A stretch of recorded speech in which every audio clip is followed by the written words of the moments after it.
After we struggled with Richard Motasi, and Captain Hachter had placed the pillow over his head, and I'd shot him 4 times with an AK-47 rifle. I find Richard sleeping in the lounge here, on the floor. His head was right here. He was shot in the ear.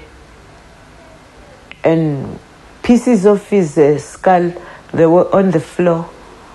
And some of his brain was on the floor, you see.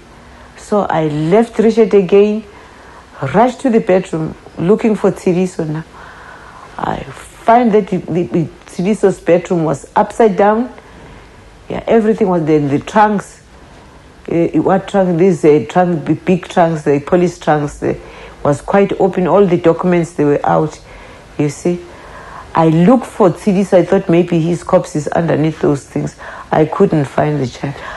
When I turn around, I heard the child saying, "Gogo, Baba Bulaile." That means they've killed them. I said, "Who?" He said, "The policeman." Yeah. I said to him, "How? How do you know?" And he said, "Kibabone with Gadi jerseys, but never paredi jerseys." Then he suddenly zapapak. It means they were wearing the jerseys that looked like my father's. It is 10 years later. Richard Motasi is a 14-year-old Standard 6 boy who likes girls and rugby. This week, we had a glimpse of Tsidiso's journey to forgiveness.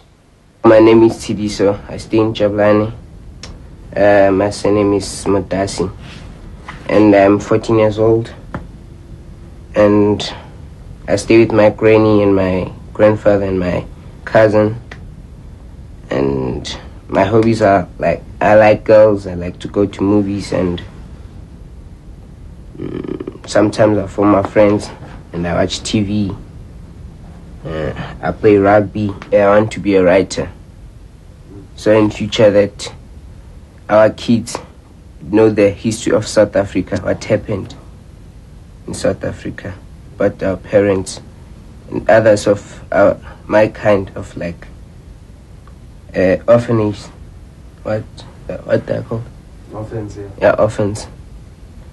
Yeah, I would like to say sorry to them, because I know what it's like. It's very painful. Mami, yimi no baba. Kamana mambe busisiwe. Mtasi, Erin Mtasi. Okay, Tsidiso Charles Mtasi. Baba mi, Poisa. Richard Motasi. Since my parents died in 1987 December, I don't remember the date, but it was terrible, and I don't like to think about that.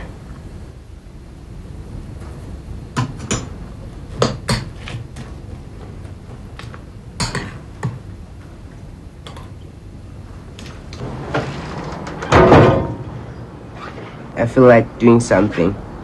Go maybe to that person's house and maybe kill everybody in the house.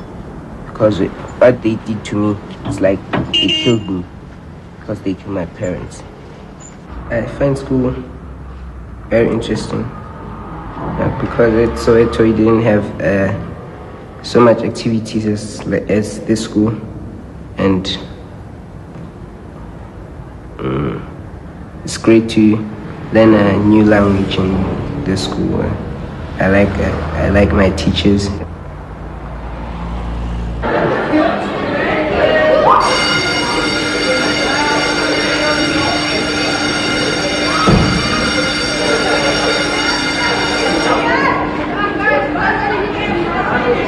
This is my teacher, Mrs. Crawford.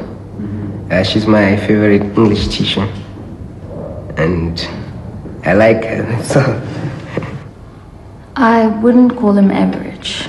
You're a hard worker, and I know you're going to get far. We took Tsidiso on a journey back to the house where his parents were executed. His father's brother, Joseph Motasi, was there to meet him. It's been, I think, 6 years I haven't seen my house, my neighbors, and I just saw my uncle last year. I remember that my brother uttered a word to me that I will never forget in my life. I had visited him at the Karankua hospital. That's where he told me and said, my own colleagues are going to kill me. So I then asked, what do you mean they are going to kill you? There is no way you as police can kill each other. He then said, they are going to kill me. According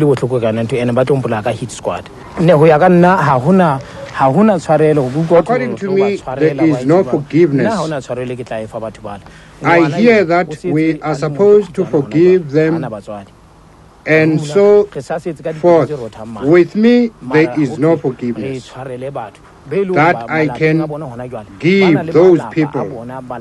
This child is now left alone. He is an orphan.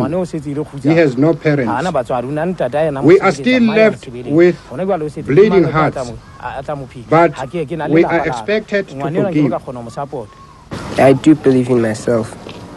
I want to get truth, what's happened in those days, and in the future, our children must know what happened in those days when our parents were still alive.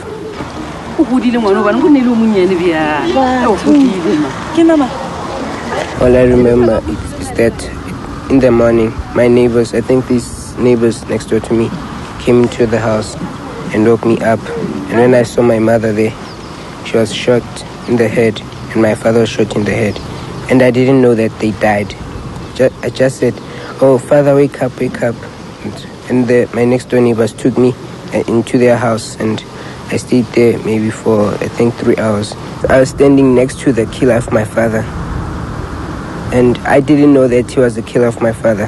When they told me, I thought I wanted maybe to take a glass and just break it and kill him. Because when it's like a joke, when they said my father was jumping like a tiger and he laughed, that guy, it was very painful to me because they make it like a joke. It's like that, something like, it was like somebody, when they got in the house, they would kill a person, maybe the whole family, for nothing.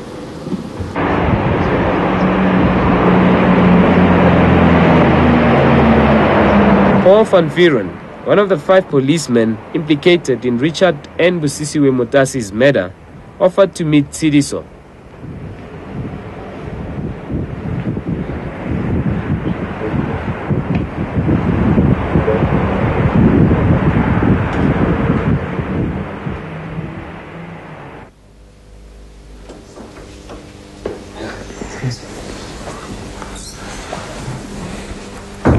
How are you? I'm fine.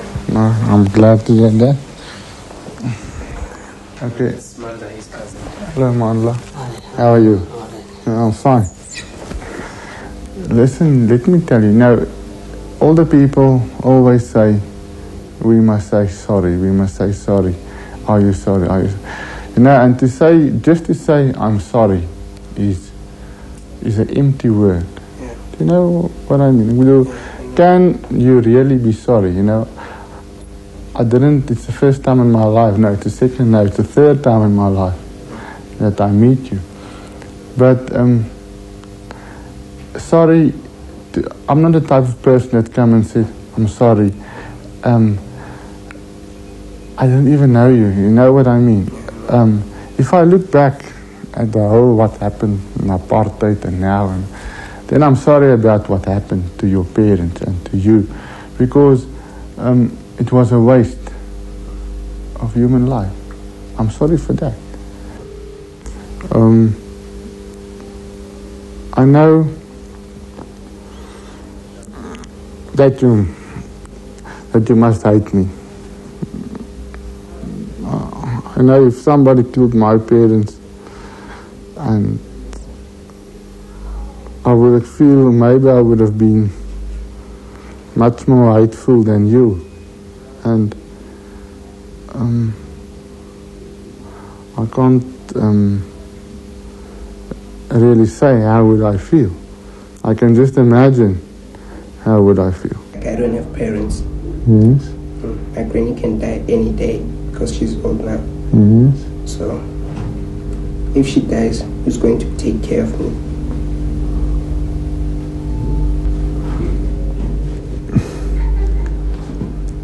Yes, that's a difficult question. You can come and live with me. I'll look after you. Like, as you told me, yeah, it's very hard to say. It's very hard to say you are sorry. Yeah, but for me, it's like you did something very bad. You see, yeah, and like I can't forgive you. I can't because it's very hard for me. Okay. I understand it. I've got sympathy for you. I understand that you can't forgive me.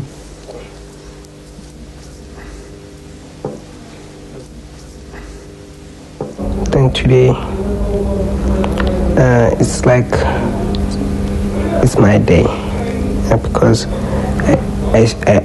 I just saw a person kill my father and my mother. So it's like it means something to me.